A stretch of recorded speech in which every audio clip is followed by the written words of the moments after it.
Hello दोस्तों, good morning. स्वागत है एक बार फिर से आप सभी का एमजेटी एजुकेशन में। साथियों, एमजेटी एजुकेशन करंट अफेयर को चैनल को सब्सक्राइब कीजिए, ये नया चैनल है। आज हम लोग 2 जनवरी 2026 पर बात करेंगे। चूँकि मैं घर आया हुआ हूँ तो एक दो दिनों तक आपको पीपीटी मोड में वीडियो मिलेगी, उसके बाद से फिर से हम लोग आ जाएंगे डिजिटल बोर्ड मोड में। तो 2 जनवरी 2026 से बनने वाले सारे करंट अफेयर को आज की वीडियो में हम लोग कवर करने वाले हैं। वीडियो को एंड तक देखना, काफ़ी इन्फॉर्मेटिव होगी, आपको सारी जानकारियाँ मिलेंगी, एंड तक देखना। सबसे पहले हम लोग कल का रिवीजन करेंगे, कल यानी 1 जनवरी का। तो जिन लोगों ने अभी तक नए चैनल को सब्सक्राइब नहीं किया है तो पहले तो सब्सक्राइब कर लो, क्योंकि अब सारी वीडियोस जो हैं इसी पर आने वाली हैं, इस नए चैनल पर। ठीक है, तो इसलिए इसको सब्सक्राइब करके रखिए। चलिए, तो सबसे पहले हम लोगों ने कल पढ़ा था डीआरडीओ दिवस। डीआरडीओ दिवस कब मनाते हैं? 1 जनवरी को मनाते हैं प्रत्येक वर्ष डीआरडीओ दिवस, है ना। मॉर्निंग कंसल्ट की नवीनतम रिपोर्ट आई थी जिसमें 71% रेटिंग के साथ दुनिया के सबसे लोकप्रिय नेता बन गए थे पीएम मोदी। और अभी हाल ही में दुर्लभ पृथ्वी खनिजों या कहें रेयर अर्थ मिनरल्स की रैंकिंग गई और इसमें तीसरे रैंक के साथ यहाँ भारत रहा। पहले पर चाइना सबसे ज़्यादा रेयर अर्थ मिनरल्स, दूसरे पर ब्राज़ील, तीसरे पर भारत रहा था। दुनिया की पहली इट विज्मा जीन थेरेपी, इसकी शुरुआत अबू धाबी यूएई में की गई है। अंतर्राष्ट्रीय क्रिकेट में 10,000 रन बनाने वाली दूसरी भारतीय बन गए हैं स्मृति मंधाना। मिताली राज के बाद ये दूसरी भारतीय महिला है। केंद्र सरकार ने उत्तर प्रदेश के पार्वती अर्गा पक्षी अभ्यारण्य को अभी पर्यावरण संवेदनशील क्षेत्र घोषित किया है, यानी कि इको सेंसिटिव जोन घोषित किया है। भारतीय तटरक्षक बल ने क्षेत्रीय प्रदूषण प्रतिक्रिया अभ्यास आरपेक्स का आयोजन किया है मुंबई में। इसके अलावा हम लोगों ने पढ़ा था स्वीडिश अकादमी की नई अध्यक्ष बन गई इंडिक कार्लबर्ग। इसराइल ने इजराइल शांति पुरस्कार डोनाल्ड ट्रंप को देने की घोषणा की। और 80 वर्ष की उम्र में खालिदा जिया का निधन हो गया, जो कि बांग्लादेश की पहली महिला प्रधानमंत्री थी। ये साथियों टॉप 10 करंट अफेयर के क्वेश्चंस थे लास्ट दिन से, जिनका आपने किया रिवीजन। अब हम लोग आज की करंट अफेयर पढ़ेंगे डिटेल के साथ। वैसे इसकी पीडीएफ टेलीग्राम ग्रुप पर भेज दी जाती है, पीडीएफ आप वहां से डाउनलोड कर सकते हो। क्विज आपको एमजेटी ऐप पर मिल जाएगी। पहला क्वेश्चन है, रक्षा अनुसंधान एवं विकास संगठन यानी डीआरडीओ ने हाल ही में किस लंबी दूरी के निर्देशित रॉकेट का सफल परीक्षण किया? तो देखिए, लंबी दूरी का टारगेटेड या कहे गाइडेड रॉकेट है पिनाका। और पिनाका का भी सफल परीक्षण किया गया है डीआरडीओ के द्वारा।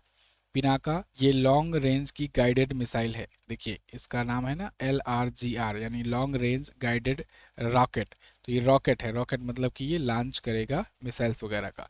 तो ये पिनाका रॉकेट सिस्टम भारत का बहुत ज़बरदस्त रॉकेट सिस्टम है। भारत इसको अब एक्सपोर्ट करने पर भी ध्यान दे रहा है, यानी हम लोग तो अपना खुद का यूज़ करते ही करते हैं, इसको अब हम लोग बेचेंगे भी और भी देशों को। तो 120 किलोमीटर इसकी रेंज है, इसलिए यहाँ 120 लिखा गया है। गाइडेड नेविगेशन सिस्टम है। गाइडेड मतलब मैंने आपको बताया हुआ है कि अगर टारगेट मूवेबल भी है तब भी अगर टारगेट अगर लॉक हो चुका है तो ये उसके पीछे पीछे जाएगा।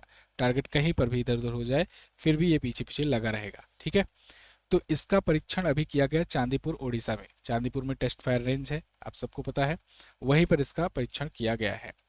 तो डीआरडीओ के द्वारा किया गया। डीआरडीओ की स्थापना 1 जनवरी 1958 को हुई थी। अभी कल ही यानी 1 जनवरी को इसका स्थापना दिवस मनाया गया। डॉक्टर समीर वी कामत इसके अध्यक्ष हैं और नई दिल्ली में हेडक्वार्टर है। बलस से मूलम विज्ञानम, ये इसका मोटो है। अगला, world police and fire games 2029, इसकी मेजबानी कौन करेगा? तो world police and fire games की मेजबानी साथियों ये करने जा रहा है भारत।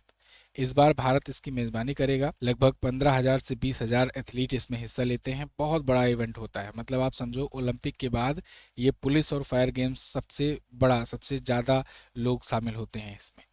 तो इसमें इंडिया का बढ़िया प्रदर्शन भी रहता है, काफ़ी सारे मेडल आते हैं। खैर, कहाँ कहाँ पर होंगे? अहमदाबाद, गांधीनगर, एकता नगर, इन सब शहरों में होंगे, गुजरात में।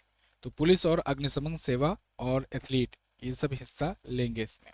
जितने भी वर्दीधारी होते हैं वो इसमें हिस्सा लेते हैं। ठीक है, पुलिस एंड फायर गेम्स में। तो 23वां इसका संस्करण होने जा रहा है ये। और इसका आयोजन कैलिफोर्निया पुलिस एथलीट फेडरेशन के द्वारा यानी CPAF के द्वारा कराया जाता है। तो 70 से ज़्यादा देश ले रहे हैं हिस्सा, आप देख रहे हो, 70 से ज़्यादा। मतलब कॉमनवेल्थ अगर होता है तो उसमें भी, कॉमनवेल्थ कंट्रीज आप जानते हो 56-57 है। इसके अलावा एशियन गेम होता है तो उसमें भी एशिया के सभी देश जो कि है 56-57 के आसपास। लेकिन यहाँ देखो कि 70 से ज़्यादा देश रहते हैं। तो मतलब ये ओलंपिक के बाद दूसरा सबसे ज़्यादा लोग, सबसे ज़्यादा देशों को रिप्रेजेंट करने वाला ये होता है इवेंट। ठीक है, 60+ स्पर्धाएं इसमें होती हैं। चलिए, अब आगे जब रिजल्ट आएगा तो मैं आपको बताऊंगा ये कि क्या हुआ, किसने कितना जीता। खैर, सेल लाइव है न्यू ईयर का, और न्यू ईयर सेल का ऑफर आप new year coupon code use करके लगा सकते हैं। इसके अलावा 2 बैच के लिए मैंने आपको स्पेशल जो डिस्काउंट दिया था उसको 24 घंटे के लिए और एक्सटेंड किया गया है। आप अगर MJT कूपन कोड लगाते हो, ध्यान रहे संकल्प बैच और GS सफलता बैच के लिए आपको MJT कूपन कोड यूज़ करना है, ठीक है। कल कोड एक्सपायर हो गया था तो फिर बहुत सारे लोग नहीं ले पाए फ़ायदा, बहुत सारे लोग मैसेज कर रहे थे, इसलिए 24 घंटे के लिए और एक्सटेंड किया गया। इसके लिए MJT यूज़ करना है, बाकी के लिए new year coupon code use करना है। आपको ना MJT ऐप डाउनलोड करके उस पर वीडियो कोर्स में जाना है। जैसे जब परचेज करने जाओगे तो ऑफर फॉर यू पर क्लिक करना, वहाँ पर आपको दिखेगा क्या कूपन कोड लगाना है, ठीक है। जो भी लगा करके सब देखना, जिसमें सबसे ज़्यादा डिस्काउंट मिल रहा होगा उसी से परचेज करना। चलिए खैर, MJT ऐप का लिंक वगैरह डिस्क्रिप्शन में है।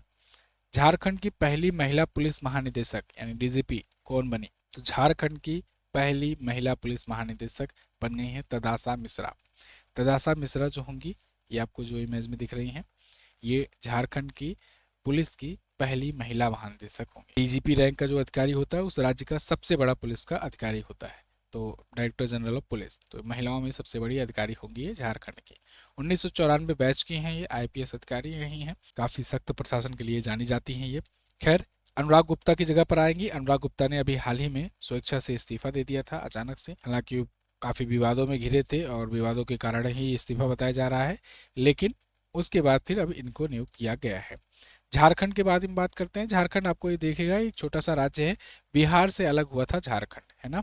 बिहार से 15 नवंबर के दिन, बिरसा मुंडा जी के दिन, बिरसा मुंडा जी की जयंती के अवसर पर इसे अलग किया गया था। ये बना था भारत का 28वां राज्य। कौन सा? 28वां राज्य बना था झारखंड, बिहार से अलग हुआ था, ठीक है। 15 नवंबर सन 2000 को। तो हेमंत सोरेन झारखंड मुक्ति मोर्चा से, इनकी पार्टी का नाम याद रखना, झारखंड मुक्ति मोर्चा, उस पार्टी से यहाँ से CM है। संतोष कुमार गंगवार यहाँ के गवर्नर हैं। हजारीबाग, राजा तालाब, तोपचांची झील ये प्रमुख झीलें हैं। बेतला, पलामू और हजारीबाग ये प्रमुख नेशनल पार्क हैं। 24 जिले हैं, 81 विधानसभा में सीटें हैं। 14 सीट यहाँ से जाती है लोकसभा में और 6 जाती है राज्यसभा में। अगला, भारत 15 से 20 फरवरी 2026 तक AI इम्पैक्ट समिट की मेजबानी करेगा। ये समिट कहाँ होगी? तो ये समिट होने जा रही है नई दिल्ली में। नई दिल्ली में ये होगी समिट, AI इम्पैक्ट समिट, ठीक है। 15 से 20 फरवरी तक चलेगी। AI पर, AI का क्या इफेक्ट है उस सब पर ये चर्चा होगी। आप देख रहे हो ये जो इमेज है ये भी AI की मदद से बनाया गया है। तो ऐसे ही जो भी AI इनोवेशंस हो रहे हैं, आगे आने वाले टाइम पर AI कितना ज़्यादा यूज़फुल हो सकता है और कितना ज़्यादा साथ ही साथ खतरनाक भी हो सकता है, इन सब पर यहाँ पर चर्चा चलेगी। तो PM मोदी इसका समिट का उद्घाटन करने जा रहे हैं और ग्लोबल साउथ देशों द्वारा ये आयोजित किया जाने वाला पहला समिट है, ठीक है। तो मानव ग्रह और प्रगति पर केंद्रित होगा। 100 से ज़्यादा ग्लोबल इन्वेस्टर्स, CEOs ये इसमें हिस्सा लेंगे। अगला, दोहा में आयोजित FIDE विश्व रैपिड चैंपियनशिप में किस 2 भारतीय खिलाड़ियों ने कांस्य पदक जीता है? तो देखिए, दोहा में, कतर की राजधानी है दोहा, वहाँ पर विश्व FIDE रैपिड शतरंज चैंपियनशिप चल रहा था। हालांकि मैग्नस कार्लसन जीत गए उसको, लेकिन भारतीय में 2 भारतीयों ने उसमें जीता है कांस्य पदक। कौन कौन? अर्जुन एरेगेसी और कोनेरू हम्पी। कोनेरू हम्पी आप जानते हो महिला खिलाड़ी हैं, अर्जुन एरेगेसी पुरुष खिलाड़ी है। तो रैपिड शतरंज चैंपियनशिप पे दोनों ने कांस्य जीता हुआ है, तो अच्छा ही है प्रदर्शन एक प्रकार से। लेकिन गोल्ड किसने जीता ये आपको पता होना चाहिए। तो पुरुषों में मैग्नस कार्लसन ने, जो कि नॉर्वे के हैं, मैंने आपको कई बार बताया है इनके बारे में, सबसे ज़्यादा बार यही 6 बार की विश्व रैपिड चैंपियन है। और महिलाओं में पहला स्थान अलेक्जेंड्रा गोनियाचकिना को मिला है, ठीक है। तो ये पहला स्थान गोल्ड महिलाओं में और ये पुरुषों में। और कोनेरू हम्पी आपने देखा था अभी जब विश्व चैंपियनशिप हुआ था चेस का, FIDE विश्व चैंपियनशिप, उसमें ये फाइनल हार गई थी। और किससे हारी थी? दिव्या देशमुख से, वो भी भारतीय हैं। दिव्या देशमुख महिला चैंपियन बनी थी, है ना, विश्व चैंपियन। इसके अलावा ऐसे ही विश्व चैंपियन पुरुषों में कौन बने थे? डी गुकेश बने थे, वो भी भारतीय हैं, डी गुकेश, ठीक है, सबसे कम उम्र के बने थे। खैर, ये विश्व रैपिड चैंपियनशिप है। अगला, ये सब शतरंज की बात हो रही है ना। FIDE की बात करें तो 1924 में स्थापित हुआ था। ये स्थापना इसकी पेरिस में हुई थी, लेकिन हेडक्वार्टर इसका लुसान में है। जैसे जैसे फीफा की स्थापना हुई थी ना, स्थापना पेरिस में, लेकिन हेडक्वार्टर उसका ज्यूरिख में है, ऐसे ये भी। इसीलिए देखो इसका नाम भी फेडरेशन इंटरनेशनल डेस HES है, तो इसे FIDE कहते हैं, शॉर्ट फॉर्म में। ठीक है, अगला राष्ट्रीय जांच एजेंसी यानी एनआईए। एनआईए के नए नए महानिदेशक का अतिरिक्त प्रभार किसे सौंपा गया? तो एनआईए नेशनल इंटेलिजेंस एजेंसी के महानिदेशक का पदभार मिला है राकेश अग्रवाल को। अतिरिक्त प्रभार मिला है, एक्स्ट्रा चार्ज मिला है। ये वरिष्ठ आईपीएस अधिकारी हैं। एनआईए आप जानते हो आतंकवाद और राष्ट्रीय सुरक्षा मामलों की जांच करता है, और ये अभी अस्थायी नियुक्ति है क्योंकि अतिरिक्त प्रभार मिला हुआ है। अभी एनआईए के ये विशेष महानिदेशक पद पर हैं, लेकिन फिर भी इनको अतिरिक्त प्रभार मिला है। अगर कोई नई नियुक्ति हो जाती है तब तो ठीक है, अगर नहीं नई नियुक्ति होती है तो इन्हीं को परमानेंट नियुक्त कर दिया जाएगा। ठीक है, अतिरिक्त प्रभार मतलब होता है एक्स्ट्रा चार्ज, कि अपना चार्ज कर ही रहे हो, साथ ही साथ ये वाला भी चार्ज देखो। आप अक्सर सुनते होगे ना कि ये आईटीबीपी के महानिदेशक थे, इनको इसका एसएसबी का बना दिया गया, या एसएसबी का अतिरिक्त प्रभार दे दिया गया, या फिर मान लो बीएसएफ का दे दिया गया। तो ये होता रहता है। तो एनआईए 2008 में जब मुंबई अटैक हुआ था, तब 2009 में उसके बाद ये सबक लेकर के स्थापित किया गया था, मुंबई अटैक के बाद।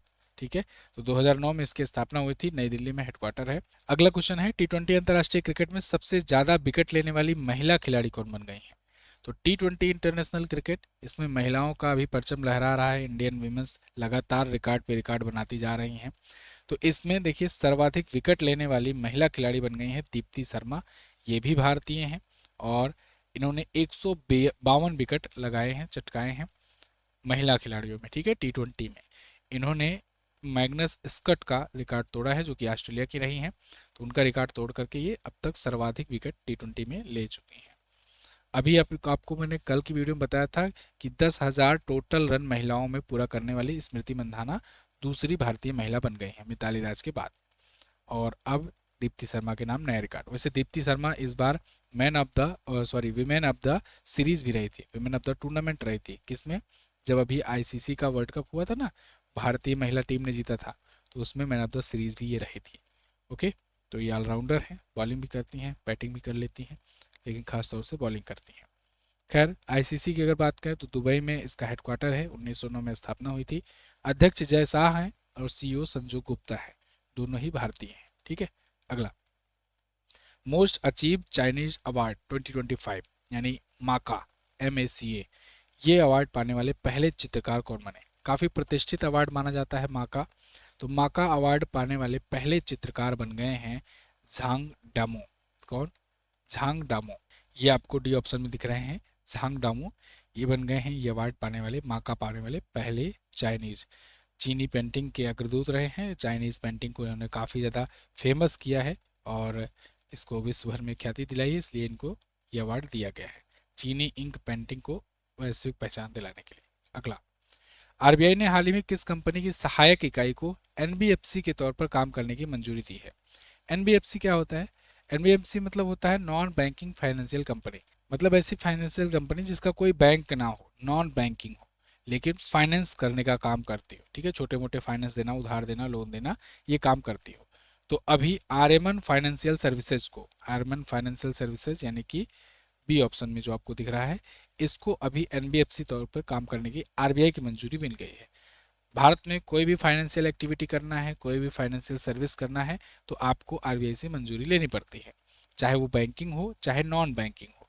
तो बैंकिंग मतलब जो बैंक का काम करे। बैंक क्या होता है कि आपके पैसों को जमा करना, फिर बदले में आपको इंटरेस्ट देना, और इसके अलावा आपको पैसे उधार पर देना, बदले में आपसे इंटरेस्ट लेना।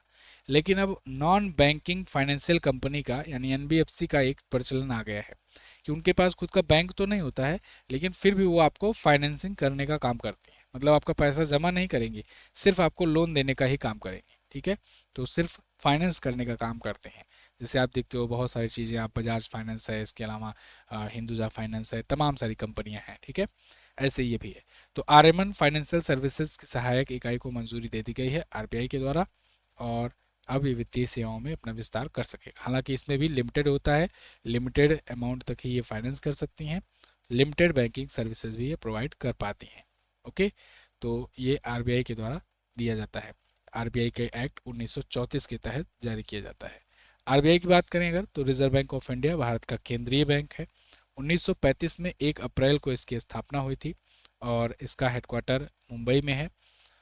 आरबीआई एक्ट 1934 के तहत इसे स्थापित किया गया था। 1949 में इसको 1 जनवरी के दिन राष्ट्रीयकृत कर दिया गया और वर्तमान गवर्नर है संजय मल्होत्रा, ये 26वें नंबर के गवर्नर है। पहला गवर्नर पूछा जाएगा तो आप बताना ओसबॉर्न स्मिथ। कौन? Osborne Smith. और पहला भारतीय गवर्नर पूछा जाएगा तो सीडी देशमुख का नाम लेना, सीडी देशमुख। ओके, तो ये थे साथियों आज के दिन के टॉप 9 करंट अफेयर क्वेश्चन। आज 9 ही क्वेश्चन है, तो आज 9 क्वेश्चन से काम चलाइए। कल हम लोग और क्वेश्चन देखेंगे बाकी। अभी 1-2 दिनों तक आपको ऐसे ही टेबलेट मोड में मिलेगी वीडियो, उसके बाद से फिर हम लोग फिर से आएंगे डिजिटल बोर्ड मोड पर, ठीक है। और जाते जाते एक बार फिर से, अगर इस नए चैनल को सब्सक्राइब नहीं किए हो तो इसको सब्सक्राइब करो, एमजेटी करंट अफेयर को, क्योंकि अब करंट अफेयर की वीडियो इसी पर आने वाली है। कल मैंने आपसे क्वेश्चन पूछा था कि मध्य प्रदेश में पीपीपी मॉडल के तहत अगले मेडिकल कॉलेज कितने जिलों में बनाए जाएंगे? तो कटनी और पटना में बनाए जाएंगे, ठीक है। 2 जिले में बना था, अब 2 और जिले में बनाए जाएंगे। भारत सरकार ने 2029 तक कितनी नई मेडिकल सीटें जोड़ने का लक्ष्य रखा है? 75,000 मेडिकल सीटें जोड़ने का लक्ष्य रखा गया है इंडियन गवर्नमेंट के द्वारा। इसके अलावा स्वीडिश अकादमी की स्थापना किस वर्ष की किसके द्वारा की गई थी? किस वर्ष और किसके द्वारा? तो कमेंट करके जरूर बताइएगा, स्वीडिश अकादमी किसके द्वारा और किस वर्ष की गई थी। मोनाजाइट रेत में कौन सा रेडियोधर्मी तत्व पाया जाता है? दोनों क्वेश्चंस के बारे में आपको जो भी पता हो डिटेल में जरूर आंसर करना। कल के ही वीडियो से जो क्वेश्चन लिए गए, कल के वीडियो देखे होंगे तो आपको आंसर होगा पता। संकल्प बैच लीजिए और जीएल सफलता बैच लीजिए एमजेटी कूपन कोड यूज करके। थैंक यू सो मच, मिलेंगे अगली क्लास में, तब तक के लिए नमस्कार, जय हिंद, वंदे मातरम।